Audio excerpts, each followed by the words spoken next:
आदाब नाजरीन, खैर मकदम में आपका जी सलामी और आज का मुद्दा लेकर हाजिर हूं मैं सऊद मोहम्मद खालिद। और आज का मुद्दा है मध्य प्रदेश में शिवराज का चौका या फिर कांग्रेस को मौका। जी हां, मध्य प्रदेश के सियासी बिसात पर कौन सी पार्टी बाजी मारेगी, इसका फैसला भले ही 11 दिसंबर को हो, लेकिन आज उसकी स्क्रिप्ट लिख दी गई। दरअसल मध्य प्रदेश असेंबली इलेक्शन के लिए आज रिकॉर्ड वोटिंग हुई है और रियासत की कुल 230 सीटों में से 227 सीटों पर शाम 5 बजे तक वोटिंग मुकम्मल हुई। वहीं 3 नक्सल मुतासिर सीटों पर 3 बजे तक वोट डाले गए। मध्य प्रदेश में जहां बीजेपी की कोशिश जीत का चौका लगाने की है, तो वहीं कांग्रेस की कोशिश अपने 15 साल के वनवास को खत्म करने की है। लेकिन खास बात यह रही कि शाम 6 बजे तक इलेक्शन कमीशन ने एमपी में 74.61% वोटिंग की बात कही, जो कि अपने आप में रिकॉर्ड है और यह आगे बढ़ भी सकती है क्योंकि यह फाइनल आदादोशुमार नहीं थे। इसीलिए मध्य प्रदेश में वोटिंग के बाद भी गहमा गहमी अब देखी जा रही है। जहां ईवीएम की खराबी की खबरों के बीच दिन में कांग्रेस के रियासती सदर कमलनाथ ने दोबारा वोटिंग कराने का मुतालबा किया था, तो जबरदस्त वोटिंग परसेंटेज के बाद अब यही राग बरसरे इक्तदार पार्टी अपनाते हुए कई जगहों पर दोबारा वोटिंग का मुतालबा कर रही है। तो क्या एमपी में बड़ा बदलाव होने जा रहा है? सूबे में शिवराज का चौका लेगा गया या फिर कांग्रेस को मौका मिलेगा? और यह रिकॉर्ड वोटिंग परसेंटेज क्या नई तस्वीर पेश कर रहा है? ये तमाम अहम सवाल हैं और हर सवाल के तमाम पहलुओं को हम तलाशने की कोशिश करेंगे। हमारे साथ जुड़ेगा खास पैनल भी। जी हां, मध्य प्रदेश और साथ ही मिजोरम में भी आज वोटिंग हुई है। और मिजोरम की अगर हम बात करें तो मिजोरम दरअसल शुमाल मशरिक का इकलौता वो सूबा है जहां पर कांग्रेस की हुकूमत है, और क्या वो अपने इस सूबे को बचा पाएगी, ये भी अहम सवाल है। लेकिन बड़ा सूबा मध्य प्रदेश जहां पर 15 सालों से बीजेपी की हुकूमत, क्या अब हुकूमत कुछ तब्दील होगी? क्या शिवराज सिंह चौहान या फिर बीजेपी लगातार चौथी बार इक्तदार पर काबिज हो पाएंगे, या फिर कहीं ना कहीं इक्तदार बदलेगा? और एक रिकॉर्ड वोटिंग हुई है, वो रिकॉर्ड वोटिंग क्या कहती है? इन सब के बीच अगर हम ये देखें कि सवर्णों की नाराजगी का मुद्दा भी सामने आया और तमाम दूसरे किसानों के नाराजगी का मुद्दा भी सामने आया, वो क्या कुछ इफेक्ट करेंगे इस पूरे इलेक्शन पर, यह हम समझने की कोशिश करेंगे। हमारे साथ बातचीत के लिए खास पैनल जुड़ गया। अपने मेहमानों से आपका तारुफ करा देते हैं। हमारे साथ इस वक्त स्टूडियो में 3 खास मेहमान हैं। हमारे साथ बीजेपी की लीडर प्रिया शर्मा जी हैं, साथ ही कम्युनिस्ट पार्टी ऑफ इंडिया के स्पोक्स पर्सन अमीर हैदर जैदी साहब हैं, वहीं पॉलिटिकल एनालिस्ट हमारे साथ राजवीर शर्मा जी भी मौजूद हैं। आप सभी का बहुत इस्तकबाल। कुछ ही देर के अंदर हमारे साथ समाजवादी पार्टी की भी स्पोक्स पर्सन डॉक्टर रोली मिश्रा जुड़ेंगे, उनसे भी हम बातचीत के सिलसिले को आगे बढ़ाएंगे। बातचीत का सिलसिला शुरू करें। अपने मेहमानों को उससे पहले बता दें कि 2-2 मिनट के लिए, जैसा कि सभी जानते हैं कि पहले हिस्से में हम अपने मेहमानों के पास जाते हैं और वो अपनी बात रखते हैं। और प्रिया शर्मा जी, मैं आपके पास आना चाह रहा हूं कि मध्य प्रदेश में जो उम्मीद थी, क्या नजर आ रहा है? इस वक्त वोटिंग मुकम्मल हो चुकी है, ईवीएम में सबकी तकदीरें कैद हो चुकी हैं, लेकिन क्या एक बदलाव हो रहा है या फिर शिवराज जी के लिए ये बड़े पैमाने पर वोटिंग करने के लिए लोग सामने आए हैं? देखिए, ये क्लियर कट मैं आपको बता दूं कि ये शिवराज बनाम बेनाम है, तो इसमें कहीं कोई गुंजाइश नहीं रहती है इस बात की कि सामने वाला कौन है या कुछ है। यहाँ शिवराज जी हैं जो अपना कार्ड लेकर के जा रहे हैं लोगों के बीच में और कह रहे हैं कि ये हमने डेवलपमेंट किया है इतने सालों में। ये आपके सामने समक्ष सारी चीजें बातें हैं ही। तो लोग, अगर आप देखेंगे, अगर वहां जाकर के पूछेंगे वोटर्स से या कुछ है करके, आई एम श्योर आप लोगों ने ये पूरे दिन अपने गौर किया होगा कि जो लोग कह रहे हैं बार बार, वो ये कह रहे हैं, वो बहुत ही सटली लोग जनार्दन होते हैं लोकतंत्र में वो, और उनको सब कुछ पता होता है, उनसे बातें छुपी नहीं रहती। तो वो बार बार ये जब हिंट्स ड्रॉप कर रहे हैं कि हमें एक सशक्त सरकार चाहिए, तो सशक्त वही सरकार होती है जिसका चेहरा होता है कोई, क्योंकि अगर चेहरा नहीं है तो आप एक सशक्त सरकार, आप कैसे साथ लेकर लोगों को चलेंगे? जहां बेनाम एक चेहरा, बेनाम एक पार्टी है, मतलब पार्टी का जो चेहरा है, जो सीएम कैंडिडेट या कुछ है, आप उनमें देखेंगे इनफाइट्स इतनी ज्यादा है, उनमें गुटबाजियां इतनी ज्यादा है, तो people can not trust them. उनको दिक्कत हो रही है इस बात की। डेवलपमेंट की बात रही तो देखिए, एक एक चीज, जो छोटी छोटी चीज होती है, स्टेट और सेंटर की जो पॉलिसीज होती है वो साथ साथ चलती हैं, कोई अलग अलग नहीं चलती। तो अगर आप स्टेट की पॉलिसीज को देख लेंगे तो हर एक क्षेत्र में मध्य प्रदेश, आप 15 साल का कार्ड देख लीजिए, 15 साल में जिस टाइप का जंप होना चाहिए था उससे कई कई क्षेत्र में वो 3 से 4 गुना ज्यादा है।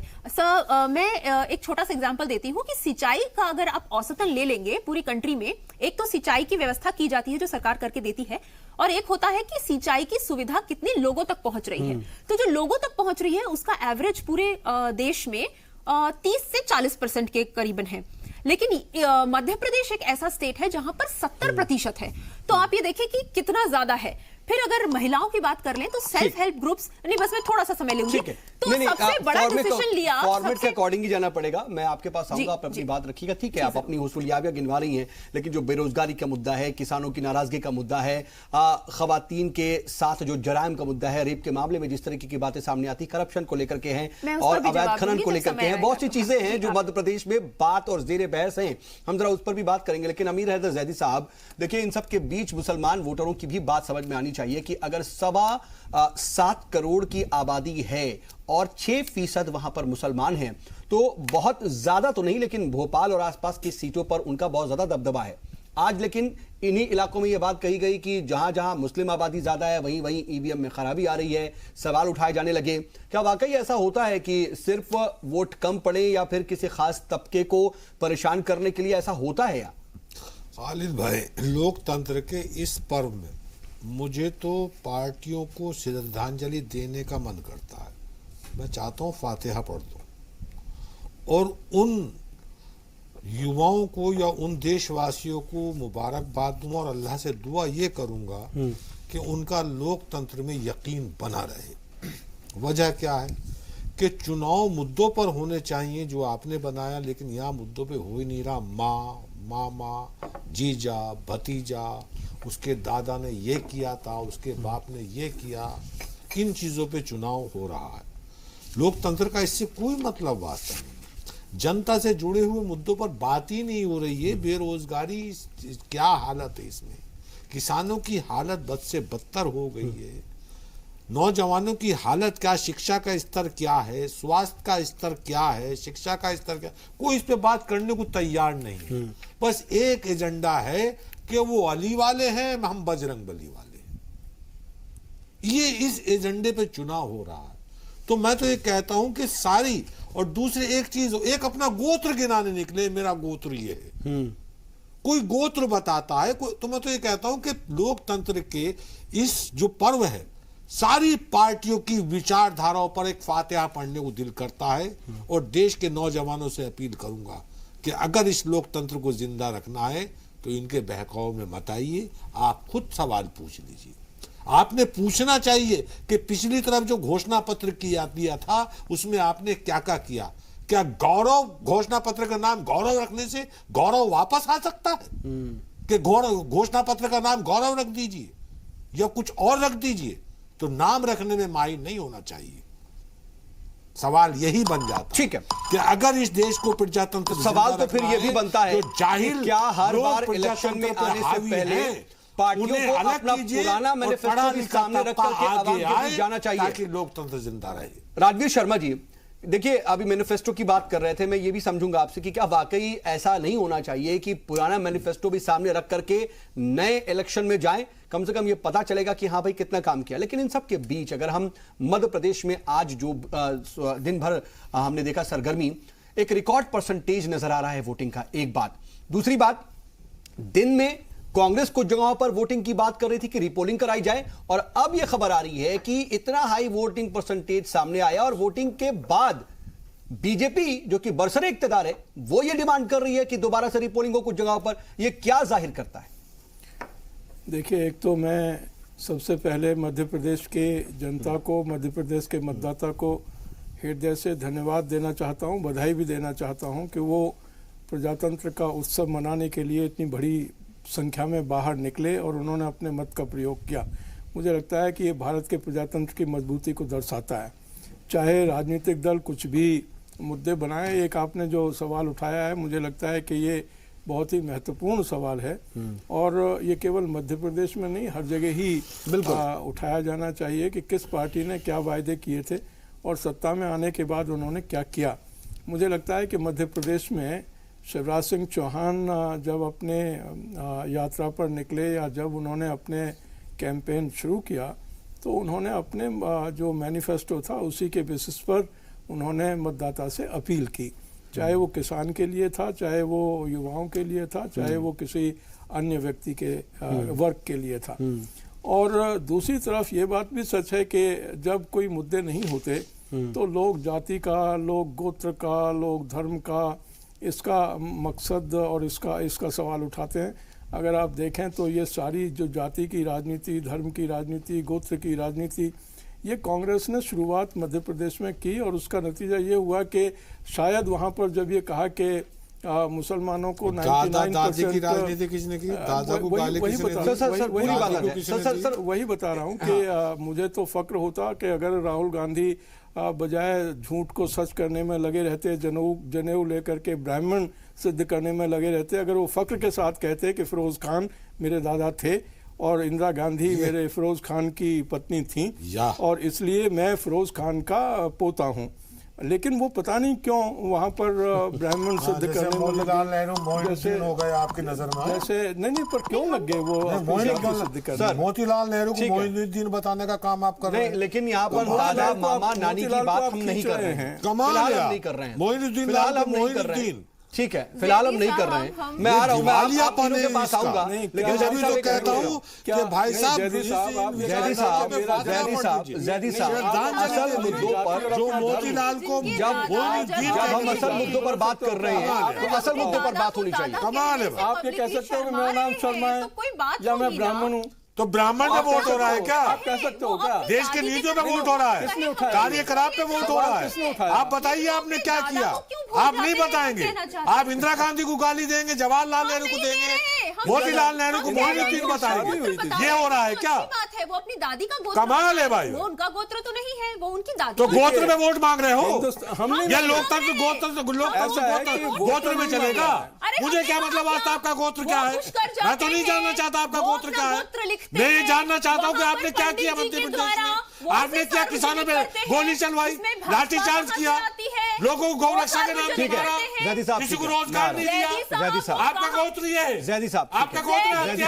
जैदी साहब, आपका गोत्र ये लोकतंत्र का अपहरण करना।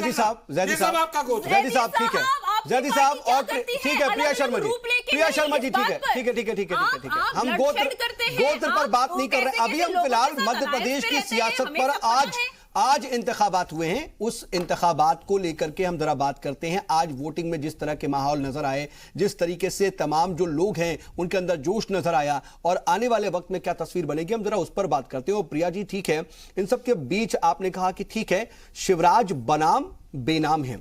मुझे यह समझ में नहीं आता, मैं आपसे यह समझना चाहूंगा कि आप अपनी सरकार की हुसूलियाबियां गिनवाने से ज्यादा कांग्रेस पर ही हमलावर क्यों रहते? 15 साल से तो कांग्रेस वहां पर नहीं है ना, अब फिर आप कांग्रेस को कोस कोस करके वोट मांग रहे हैं। ये एक समझ में नहीं आया कि आखिर क्यों इसकी जरूरत आन पड़ी। बात ये कही गई कि अमेरिका से भी बढ़िया रोड है, लेकिन आपको पता है कि रोड कितनी अच्छी कितनी नहीं है, कितनी खस्ता हाल है, कहां पर क्या हाल है। लेकिन इन सब के बीच सरकारी मुलाजिमीन की नाराजगी, सपाक्स के जरिए सवर्णों की नाराजगी, जैस के जरिए दलितों की नाराजगी, क्या ये कुछ कहती नहीं है या फिर आपके लिए मायने नहीं रखती? देखिए, दलितों की नाराजगी और सवर्णों की जो नाराजगी है वो अभी बहुत जल्दी जगजाहिर हो जाएगी। 2019 भी सामने है, आपको सब समझ में आ जाएगा कि ये जो सवर्णों और दलितों में बांटने की राजनीति है ये कहां से शुरू होती है। जब कोई बहुत ही नहीं अब आप बांटने की बात कर रही हैं तो मुझे ये भी समझ में नहीं आता कि योगी जी सीधे कह देते कि बजरंग बली दलित थे, तो फिर आप कौन किसको हम माने? नहीं, जब अगर एक बड़े स्टेट से योगी आदित्यनाथ जी जाकर के ये कह देते हैं, राजस्थान में आज ही का बयान है, आपको पता होगा, पहले तो उन्होंने अली और बजरंग बली की बात की थी, आज ये कह दिया कि बजरंग बली जो है वो दलित थे। नहीं, आप सुनिए, पहले मेरी बात मैं अब खत्म कर दूं। जब कोई एकदम बहुत इंपॉर्टेंट मंच से एक बहुत इंपॉर्टेंट आदमी, अगर पॉलिटिकल पार्टी का वो सिरमौर है, अगर वो जाकर के कह रहे होते हैं मैं तो जनेऊधारी ब्राह्मण हूं, और उनकी ही पार्टी के एक आला दर्जे के जो नेता हैं वो जाकर के वो सिर्फ कुछ वोट से हार गए, नहीं तो वो सीएम होते शायद। वैसे मुझे ये याद नहीं आता है कि वो राहुल जाकर गांधी के ने खुद कहते, कभी मैं जनेऊधारी ब्राह्मण हूं किसी मंच से कहा हो। वो सबको पता है कि जनेऊ की बात जो है वो कांग्रेस की तरफ से पीसी में कही गई थी जब सवाल उठाया गया था, लेकिन खुद कांग्रेस ने नहीं कहा। वही बात है ना कि आप चीजों को अलग क्यों बात कर रहे हैं। मैं अगर अभी दलित और सवर्णों के बांटने की बात पर आपसे जो सवाल पूछ रहा हूं, आप उस सवाल के जवाब में कुछ और बात कह रही है। मैं भी तो कुछ पूछ रहा था ना। चलिए ठीक है, सवर्णों और दलितों पर आ जाते हैं। आप जो बात कह रही थी वो मुकम्मल देखिए, वो नहीं, पहले मैं आप इसका जवाब दे देती हूँ। पहले जब वो ऐसे मंचों से ऐसी बातें करते हैं, ठीक है, और उनके आला जो नेता है वो ऐसी बातें करते हैं, वो गंदी गालियां देते हैं पीएम को, वो बाकी नेताओं को कुछ और कहते हैं, वो महिलाओं को नहीं बख्शते, उनकी जाति पर उनको नीच कह देते हैं, ना जाने क्या क्या कहते हैं।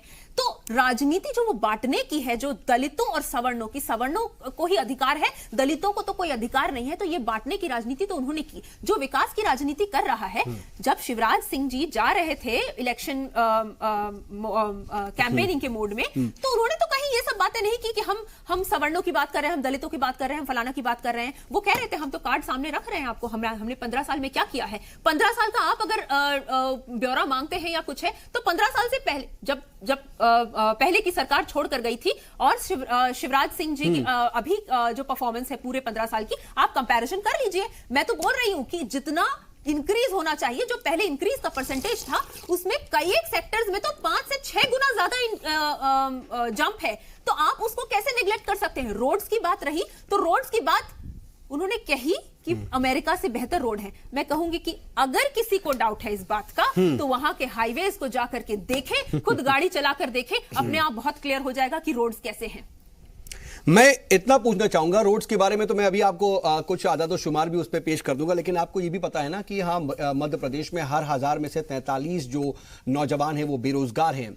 SC ST पर सबसे ज्यादा जुर्म के जो मामले हैं वो मध्य प्रदेश से सामने आते हैं। रेप में भी मध्य प्रदेश अव्वल है। बेरोजगारी को लेकर के और महिलाओं की बात पर मैंने पूछ लिया, लेकिन किसानों की नाराजगी भी हमने देखी। पिछले साल मंदसौर में किस तरह के हालात रहे और किसानों के ऊपर फायरिंग हुई, सब कुछ भी आप है जो सबसे पहला डिसीजन लेते हैं। ये डिसीजन लेने का किसी में हिम्मत नहीं थी। हमारी पार्टी ने नर्व दिखाया, किसानों की लाश पर उसने मजबूत की और कहा कि हाँ ठीक है। उन्होंने कहा सबसे पहले कि मौत की सजा हो। अगर कोई अगर कोई 12 साल से कम के बच्चे का रेप करता है या कुछ है, तो उसको मौत की सजा हो। किस पार्टी में ये हिम्मत थी? मैं जैदी साहब से पूछूंगी, इनकी ही पार्टी के लोग हैं ना जो आकर के बोलते रहते हैं नहीं ये हो जाएगा, नहीं वो हो जाएगा, मौत की सजा नहीं देनी है। पता नहीं क्या क्या उलझुल दलीलें लगाते हैं और ये कहते हैं कि नहीं होनी चाहिए। ठीक है जैदी साहब, सुन लीजिए, आपको आईना दिखा देता हूँ। आपकी पार्टी बहुत बड़ी दयावान है, बहुत बड़ा वो है।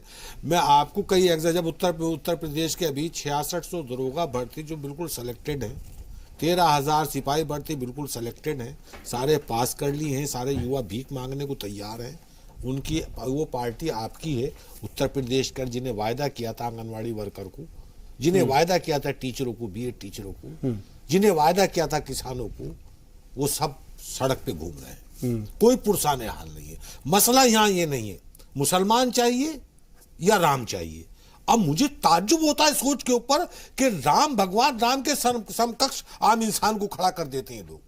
समझ में नहीं आता है इनका दिवाली। मैं चुप कर बैठा था, सुन जाइए। बजरंग बली चाहिए, अली चाहिए, आप गलत बात ये सोच लीजिए। तो मैं एक चीज कहता हूं गोरखनाथ से, चैलेंज करके कहता हूं आदित्यनाथ को, जिस गोरखनाथ मंदिर में बैठे हैं वो किसी अली के जूतियों के गुलाम ने बनाया था। अली की जूतियों का गुलाम था वो, जिसने गोरखनाथ मंदिर की स्थापना की। कम से कम ये सोचे किसकी बात कर रहे हैं जैदी साहब। लेकिन हम कहां लेके जा रहे हैं? मध्य प्रदेश के अंदर, मध्य प्रदेश की बात करते हैं ना। जब मध्य प्रदेश के अंदर किसान मांग करता है तो ये सरकार गोलियां चलवाती है। कल राम मंदिर बनेगा, ये गोलियां चलवाती है। हमारे मुसलमान भाई हमारे साथ जब खड़े रहे। पहलू खान की हत्या होती है ये चुप रहते हैं। भाजपा कह रही है कि हमारे मुसलमान भाई हमारे साथ खड़े रहे। तुम्हारा कोई नहीं है। ये आप डिविजन तुम ना राम के हो सके ना हिंदुस्तान के हो सके। आप ला रहे हैं डिविजन। तुम हिंदुस्तान के भी नहीं हो, राम के भी नहीं।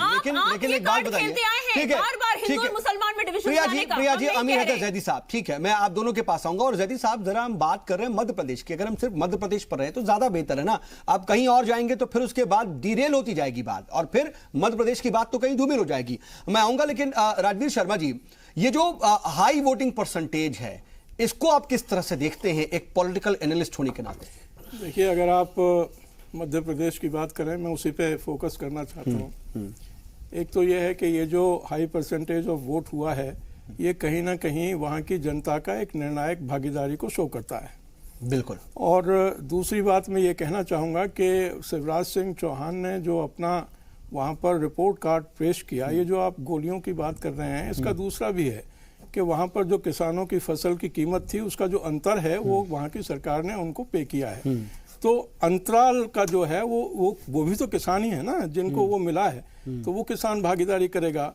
उज्ज्वला के तहत जिन महिलाओं को वहाँ पर गैस मिली है, वो महिलाएं वहाँ भागीदारी करेंगी। जो मुस्लिम महिलाओं के ट्रिपल तलाक पर मुस्लिम महिलाएं त्रस्त थीं, वो वोट करेंगी। विशेषज्ञ नहीं हैं, बीजेपी के प्रवक्ता हैं। नहीं भाई साहब, मैं प्रवक्ता किसी का नहीं। बोल दीजिए ना, विशेषज्ञ निष्पक्ष कीजिए। उज्ज्वला की बात करोगे तो फिर ये बताओ कि 1040 का सिलेंडर क्यों हुआ, जो 400 रुपए का था। आपके टाइम पे मैंने ये बताइए कि पहलगाम की हत्या क्यों हुई। मैं आप तीनों के पास आऊंगा और हमारे साथ स्टूडियो में इस वक्त समाजवादी पार्टी के तर्जुमान भी देखिए, उनके पास भी आएंगे। तो मध्य प्रदेश में क्या होने वाला है, 11 दिसंबर को तस्वीर आखिरी क्या निकल करके सामने आएगी? शिवराज का चौका लगेगा या फिर कांग्रेस को मौका देगी मध्य प्रदेश की आवाम? हमारे साथ बातचीत के लिए खास पैनल मौजूद है और समाजवादी पार्टी के तर्जुमान रोली मिश्रा जी भी हमारे साथ जुड़ चुकी हैं। रोली जी, जैसा कि हमारे शो का फॉर्मेट है, 2-2 मिनट हम सभी मेहमानों को देते हैं। आप थोड़ा लेट से जुड़ पाई, इसीलिए मैं आपके पास आ रहा हूं आपके 2 मिनट के लिए कि आप बताइए, जो सारी तस्वीर देख करके सामने आ रही है, इसको किस तरह से देखते हैं? क्योंकि इन सब के बीच जब आप जवाब देंगी, कांग्रेस और बीजेपी की बात करेंगी, तो बात समाजवादी पार्टी और गोंडवाना गणतंत्र पार्टी की भी आएगी, उनके इत्तेहाद की भी आएगी, और ये भी आएगी कि मैनिफेस्टो जारी करने के 2 दिन बाद ये इत्तेहाद टूट गया। देखिए, सबसे पहले मैं आपको ये बता देना चाहती हूँ कि जिस प्रकार से वोट का परसेंटेज मध्य प्रदेश में बढ़ा, ये बहुत बड़ी खुशखबरी है। और जनता निकल करके आ रही थी, दलित निकल करके आ रहे थे, पिछड़े वर्ग के लोग निकल करके आ रहे थे, महिलाएं थी, बच्चे थी। और आपने सुबह से अगर खबर भी देखी होगी कि किस प्रकार से ईवीएम मशीन खराब हो रही थी। बयान आ रहे थे कांग्रेस के नेताओं की, जहां जहां कांग्रेस मजबूत स्थिति में हो रही है, वहां पर ईवीएम की मशीन खराब हो रही है।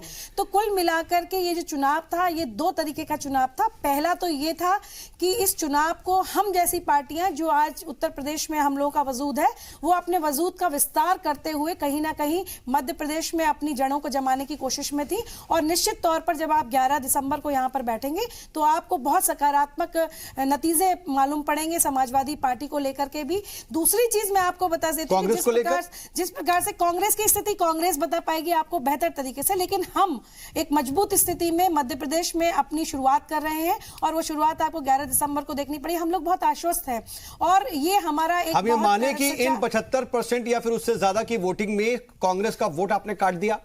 इस 75% में समाजवादी बहुत सारे लोग जुड़े और इस जो वोटिंग हुई है उसमें कहीं ना कहीं, क्योंकि हम लोगों ने बड़ी मात्रा में सीटों पर चुनाव लड़ा था, तो बड़ी मात्रा में हमारे बहुत सारे प्रत्याशी विजय की ओर है, तो इसको लेकर के हम बहुत ज्यादा आशान्वित हैं। दूसरा साउथ भाई, आप खुद ही जानते कि पिछले 1.5 दशकों में जिस तरह से बाल मृत्यु दर में सबसे एक मध्य प्रदेश, किसी तरह महिला अपराध में मध्य प्रदेश नंबर 1 पर, किसानों के प्रति मंदसौर में जो घटना हुई वो आज भी भुलाई नहीं जा सकती। और जिस तरह से वहां की आज स्थिति, अभी मैडम बात कर रही थी कि अमेरिका जैसी सड़कें, मुझे लगता है मैडम शायद या तो अमेरिका नहीं गई या मध्य प्रदेश नहीं, वहां की सड़कों का हाल क्या है।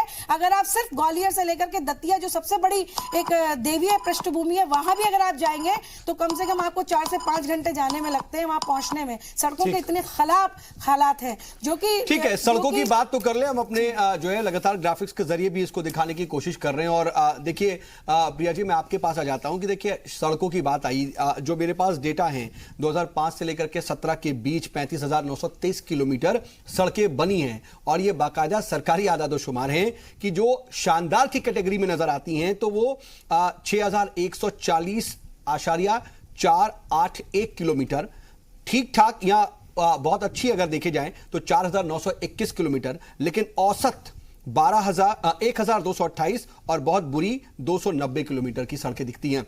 मतलब अगर 35,000 किलोमीटर को हम देखें तो शानदार सड़कें सिर्फ 6,140 किलोमीटर की बना पाई है शिवराज सरकार।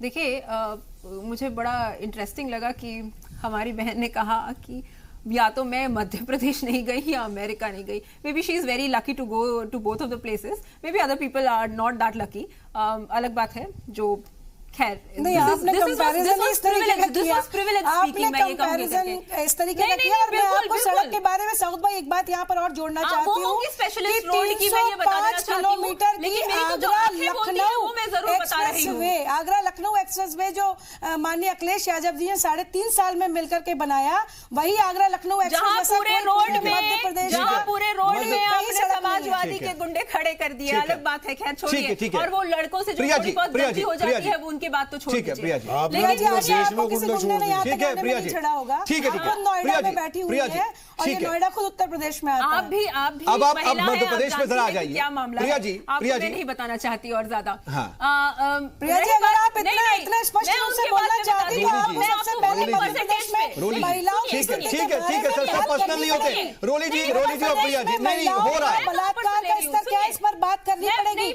मध्य प्रदेश में महिलाओं की मौत कैसी है, इस पर बात करनी पड़ेगी। आपको बात करनी पड़ेगी कि मध्य प्रदेश में महिलाओं की मृत्यु दर क्या है, आपको बात करनी पड़ेगी मध्य प्रदेश में महिलाओं की दहेज हत्या कितनी हुई है, आपको बात करनी पड़ेगी छेड़खानी में सबसे ज्यादा, बलात्कार में सबसे ज्यादा, अपहरण में सबसे ज्यादा। क्यों नहीं बात करना चाहती? जब आप महिला है तो आपको बात करनी चाहिए, आपको बात करनी पड़ेगी, आपको बात करनी पड़ेगी। हमने डंका बजाया, मध्य प्रदेश से आप बाहर हो रहे हैं, मध्य प्रदेश से आप बाहर होने वाले हैं और आपको मैं अग्रिम बधाई दे देती हूँ। मध्य प्रदेश से आप बाहर होने वाले, मैं आपको अग्रिम बधाई दे देती हूँ इस बात के लिए कि अब आप आराम से 5 साल बैठिए, आप ये बताइए, आप आराम से बैठिएगा, आप वो सिर्फ ख्वाब देखते आप आराम से बैठिएगा। मध्य प्रदेश से आप बाहर हो गए और अभी मैं देख रही थी जैदी साहब गोत्र की बात कर रहे थे।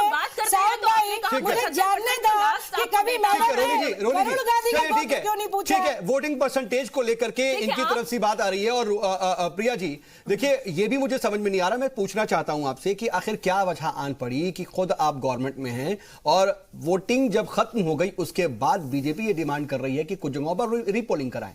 क्या सही से इलेक्शन नहीं हुए? देखिए जहां पर भी थोड़ा बहुत शक-शुबा होती है, इसका मतलब ये तो नहीं है, देखिए इलेक्शन कमीशन करवाता है इलेक्शन, सरकार तो ऐसा नहीं है ना कि वहां जाकर के बिल्कुल होवर कर रही है और ये देख रही है। अगर कहीं पर भी शक-शुबा होता है तो वहां पर बात उठती है और ये कोई भी पॉलिटिकल पार्टी तो आमतौर पर तो ये होता था कि ईवीएम पर अपोजिशन जो है सवाल उठाता था, दिन में अपोजिशन सवाल उठा रहा था, लेकिन शाम में आप रीपोलिंग की बात करने लगी, ये थोड़ी सी पच नहीं रही थी, मैं इसीलिए समझ रहा हूं। नहीं, वो तो देखिए कोई भी पॉलिटिकल पार्टी जिसको भी थोड़ा दिक्कत होगा ये कहेगी। मैं इस बारे में ये कोई नहीं कह रही हूं कि सत्ताधारी पार्टी है तो उसको देखिए कैसे सत्ताधारी पार्टी तो ये थोड़ी ना है कि इलेक्शन कमीशन के साथ मिल गई और कोई ऑपोजिशन में है तो नहीं, वो हमेशा अदला बदली होती रहती है। वो इलेक्शन कमीशन का काम है, वो किसी पार्टी का काम नहीं होता इलेक्शन देखने का। दूसरी बात, परसेंटेज की बात आपने कही, तो परसेंटेज के बारे में यूजुअली जो देखा जाता है कि हाई जहाँ पर परसेंटेज है तो वहां एंटी इनकम्बेंसी। मैं ये बात आ जाए, मैं आ जाए इसके बाद सत्ताधारी पार्टी होने के बावजूद हमने ये ख्याल नहीं किया कि कौन कम वोटिंग हो, ज्यादा वोटिंग हो या कुछ है। हमने बार बार कहा आपका अधिकार है, आइए वोट कीजिए। इसके लिए हम अनगिनत प्रोग्राम किए, सब पार्टियों ने किए, इलेक्शन कमीशन ने ऑफ कोर्स किया, उनको मैं कांग्रेचुलेट करना चाहूंगी। तो ये जो वोट है, और देखिए ये आप उस पार्टी से क्वेश्चन नहीं पूछते जिसका विजय रथ 2014 से ऐसा चल पड़ा है, जहां सोचा नहीं जा सकता त्रिपुरा, हमने वहां जीत हासिल की, जहां कहीं और नहीं सोचा जा सकता, हमने ऐसी जगह जाकर जीत हासिल की। और राजवीर जी आपका सवाल ले लूंगा मैं। रोली जी आप अपना सवाल रखिए, आप अपना सवाल रखिए, मैं आपके पास आ जाता हूँ। मेरा सवाल ये है रोली जी बहुत देर से आप दोनों पर ही वन ऑन वन हो रहा है सर। मेरे पास और भी मेहमान हैं, और भी पैनलिस्ट हैं, मुझे उनके पास जाना है। आप अपना सवाल रखिए, मैं आपके सवाल के लिए आऊंगा आपके पास। लेकिन राजवीर जी, जल्दी साहब आता हूं। राजवीर जी देखिए, अभी गवर्नमेंट में है बीजेपी और शिवराज सिंह सर जो है वो 3 बार से मुख्यमंत्री हैं। प्रिया जी अपनी बात रख रही हैं परसेंटेज को लेकर के, वो ये कह रही हैं कि आमतौर पर high voting percentage anti incumbency की वजह से तमाम लोग निकल करके सामने आते हैं और सरकार मुखालिफ वोट डालते हैं। ये बात हम देखते भी रहे हैं कि ये बात कही भी जाती थी, चाहे वो तमाम जो तज्जियाकार हैं वो ये कहते थे कि हाई वोटिंग परसेंटेज मतलब सत्ता विरोधी लहर का असर। क्या यहां पर भी वही दिख रहा है या फिर कुछ और आप देख पाते हैं? मैंने लेकिन भी ज्वाइन किया था अगर उसके बिल्कुल मैं समझ रहा हूं मैं, लेकिन मेरा सवाल राजवीर जी से। मेरी सबसे पहले तो अपने पैनलिस्ट से गुजारिश है कि वो बीच में ना बोलें, क्योंकि डिबेट के तरीके से ही होनी चाहिए। ठीक है राजवीर जी, आप आपकी बात है, बिल्कुल ठीक बात है। मैं ये बताना चाहता हूं कि जहां तक हाई परसेंटेज का सवाल है, ये कई कारणों की वजह से होता है। एक कारण एंटी इनकम्बेंसी बहुत हाई हो तो भी होता है, एक कारण अगर मान लो प्रो इनकम्बेंसी हो तो भी होता है, एक कारण अगर मान लीजिए पोलराइजेशन हो जाए, जैसे कमलनाथ जी और राहुल जी ने कोशिश की वहां पर, उसकी वजह से भी हो सकता है। एक कारण, बहुत सारे कारण होते हैं, कोई एक कारण नहीं होता। एक जो मूवमेंट चला, एक कैंपेन चला इलेक्शन कमीशन का, पार्टीज का, ज़्यादा से ज़्यादा लोग वोट करें, तो उसका भी एक कारण होता है। इसलिए हम कोई एक नतीजे पर अगर पहुंचने की कोशिश करें, किसी एक कारण से इतनी हाई परसेंटेज ऑफ वोटिंग हुई है, मुझे लगता है वो बहुत जल्दबाजी होगी, ऐसा नहीं हो सकता है। लेकिन अगर मान लीजिए कि पोलराइजेशन की वजह से हुआ है, तो इसका जो असर है, क्योंकि उन्होंने कहा कि 99% जो मुस्लिम्स हैं वो जब तक वोट नहीं करेंगे, अगर वो 99% निकला है, अगर वो 99% निकला है तो वो ठीक नहीं। देखिए, मेरा जितनी समझ है उतना ही होगा ना। ठीक है ठीक है ठीक है जैदी साहब, ठीक है, मेरी सर बात आ जाने दीजिए, ठीक है। तो अगर मान लीजिए वो 99% ने वहां पर वोट ज्यादा किया है, उसके विरोध में जो काउंटर है उसका कितना हुआ है, तो इसलिए मैं कह रहा हूं कि एक कारण नहीं हो सकता है, कारण बहुत से हो सकते हैं।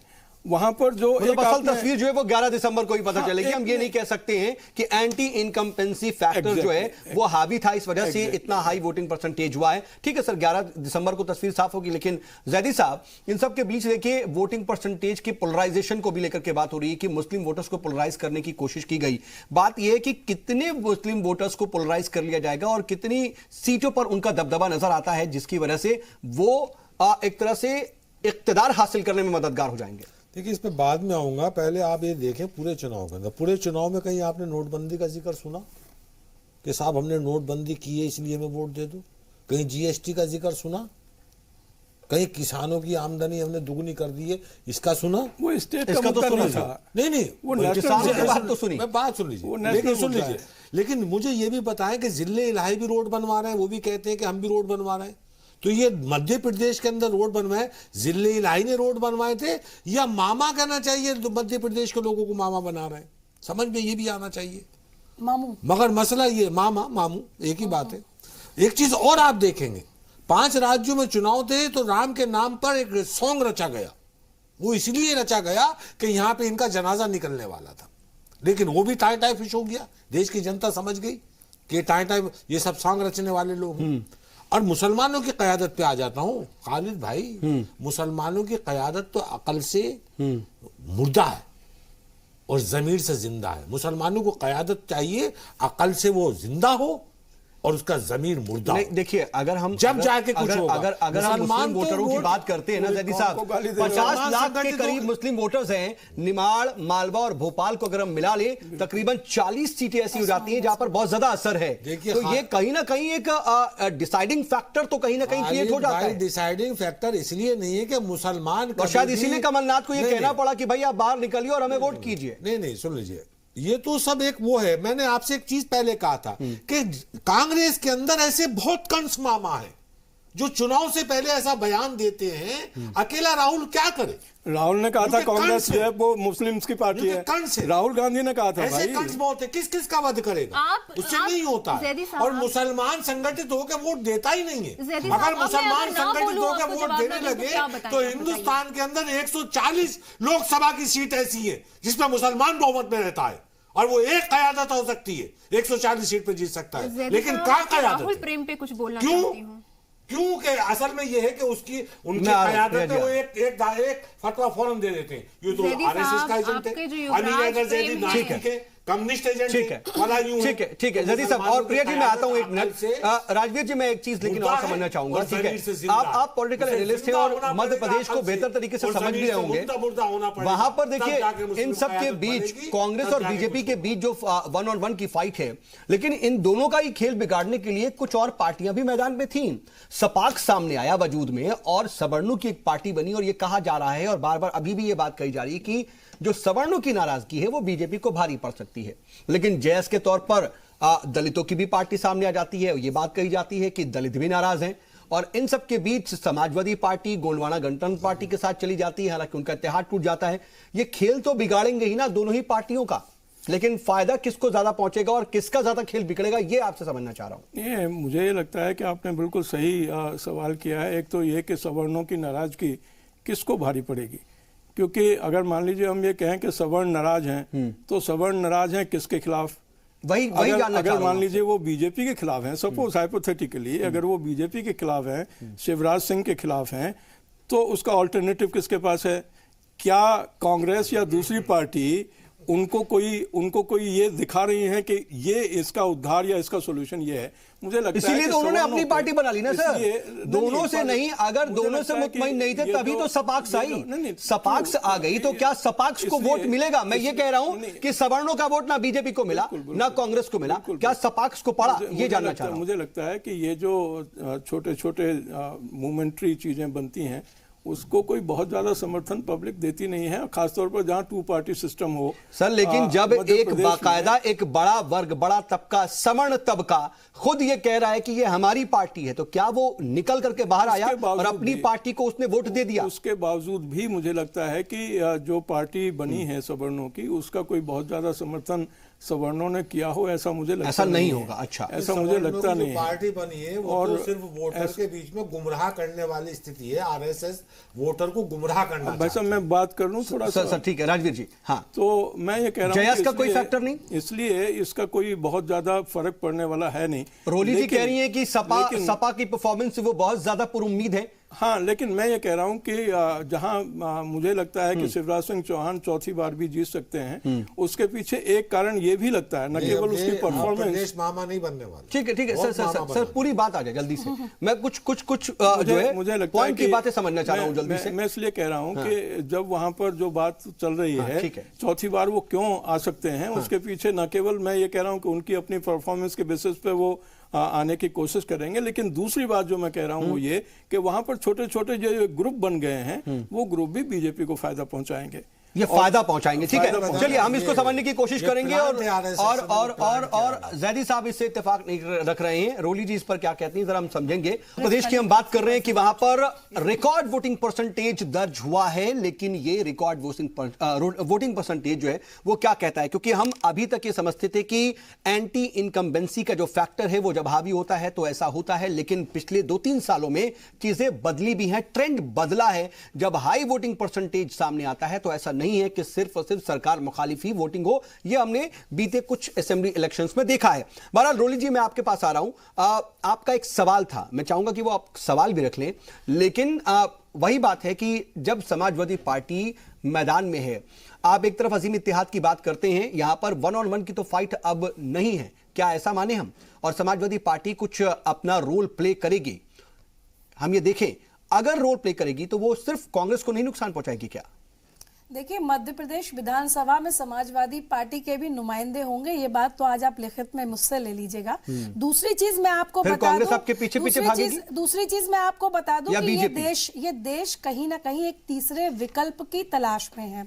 और ये जो राज्यों के चुनाव हो रहे हैं, ये 2019 का आप पूरी तरीके से सेमीफाइनल तो नहीं कह सकते, मैं यहाँ इसलिए रोक रहा हूं कि थर्ड फ्रंट की जब आप बात करती है ना, तो थर्ड फ्रंट जो है वो आकर के सेकेंडरी फ्रंट बन जाता है। कभी थर्ड फ्रंट तो आया ही नहीं, फिर वो आप लोग मिल जाते हैं, फिर बीजेपी वर्सेस ऑल हो जाता है। बहरहाल, लेकिन हम ब्रॉडर पर्सपेक्टिव में नहीं जाते हैं, हम फिर फोकस करते हैं मध्य प्रदेश में। पूरा देश के जितनी भी विपक्षी पार्टियां हैं वो सब भारतीय जनता पार्टी का जो जुमलेबाजी है और जो उनका झूठ है, लेकिन जो मैंने जो सवाल पूछा उसके खिलाफ वो जवाब आ करके खड़ी हुई है। मध्य प्रदेश। नंबर 2, मध्य प्रदेश पर जब मैं आती हूं तो हमारे राष्ट्रीय अध्यक्ष श्री अखिलेश यादव जी ने बहुत स्पष्ट शब्दों में कहा था कि कांग्रेस क्योंकि एक बड़ी पार्टी है, एक राष्ट्रीय पार्टी है, उनका ये नैतिक दायित्व बनता था कि वो हमसे और आदरणीय मायावती जी से बात करते हैं, क्योंकि उन्होंने बात नहीं की। निश्चित तौर पर वो अपने आप को लेकर के बेहद कॉन्फिडेंट होंगे, इसलिए उन्होंने हमसे बात नहीं की। लेकिन हम भी एक राजनीतिक पार्टी है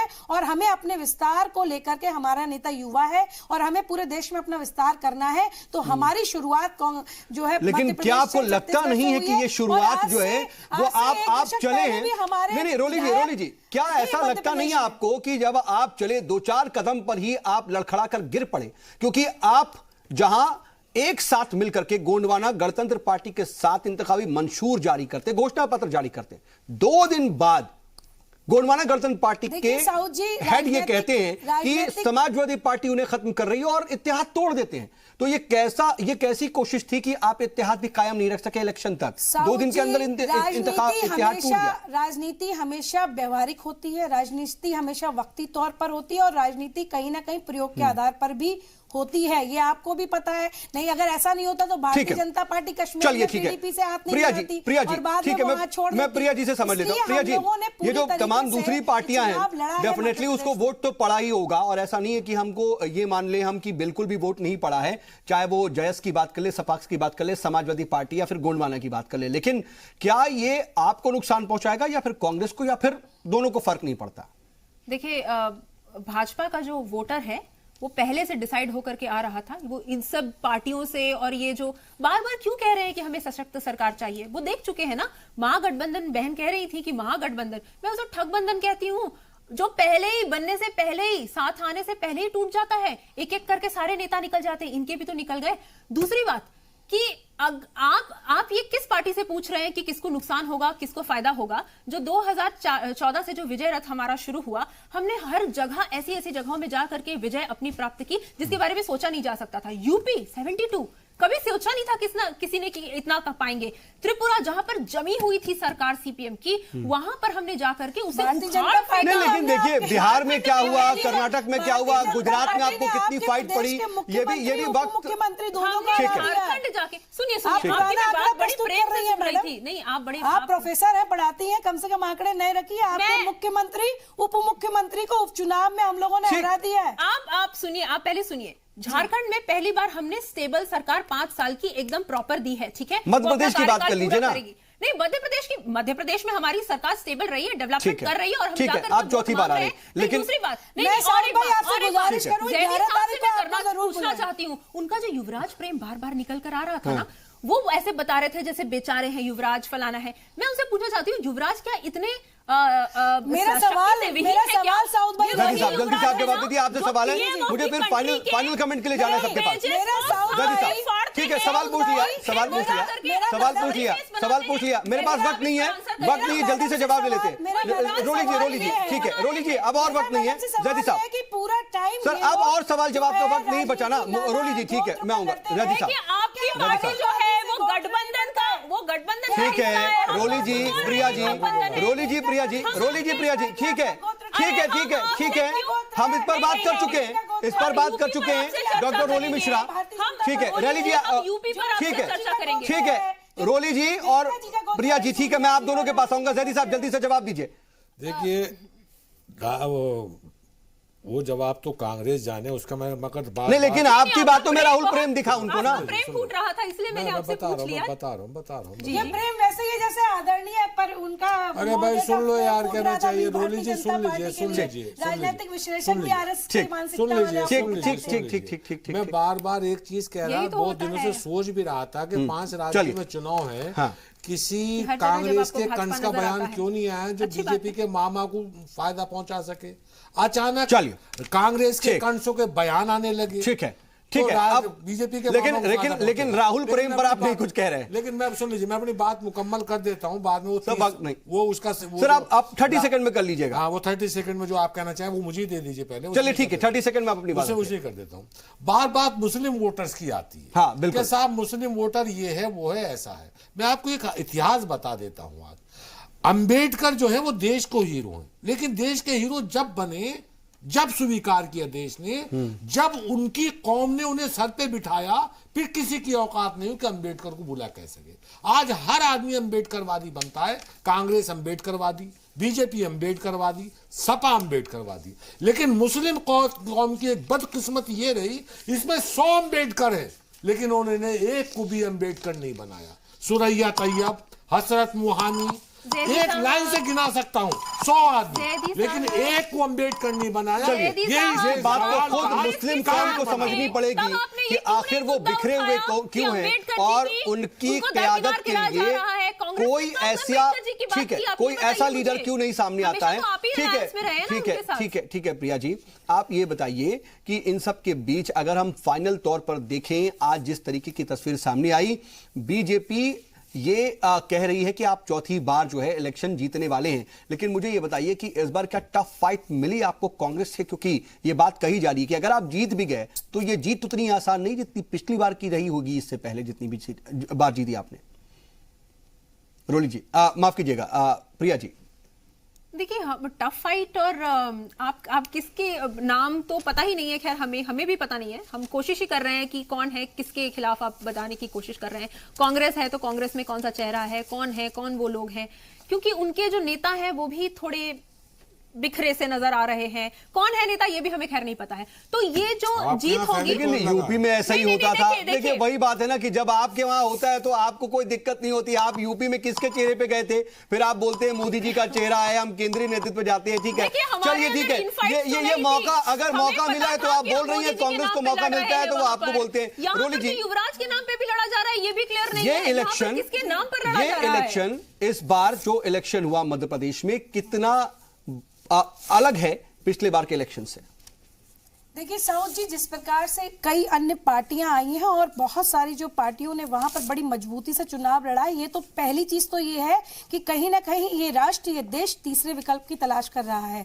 दूसरी चीज ये कि आप कहीं भी जाइएगा, मैं सोशल मीडिया पर देख रही थी, बड़े सारे वीडियो वायरल हो रहे थे जहां शिवराज सिंह जी की पत्नी और बच्चों को लोग भगा रहे थे, कह रहे थे भागिए, आपने कुछ भी नहीं किया। तो ये एक दूसरी तस्वीर है कि कहीं ना कहीं एंटी इनकम्बेंसी फैक्टर के अलावा शिवराज सिंह जी को पूरी तरीके से, अब ये तो 11 दिसंबर को पता चलेगा कि असल क्या है। और राजवीर जी, देखिए मैं फाइनल कमेंट के लिए आपके पास आ रहा हूं आखिरी 30 सेकंड में कि इस बार का जो इलेक्शन है, आप 11 दिसंबर की तस्वीर क्या देखते हैं और किसको फायदा पूरी तरह से देखते हैं? क्या चौथी बार आ रही है बीजेपी या फिर कांग्रेस को मौका दे रही है इस बार की आवाम?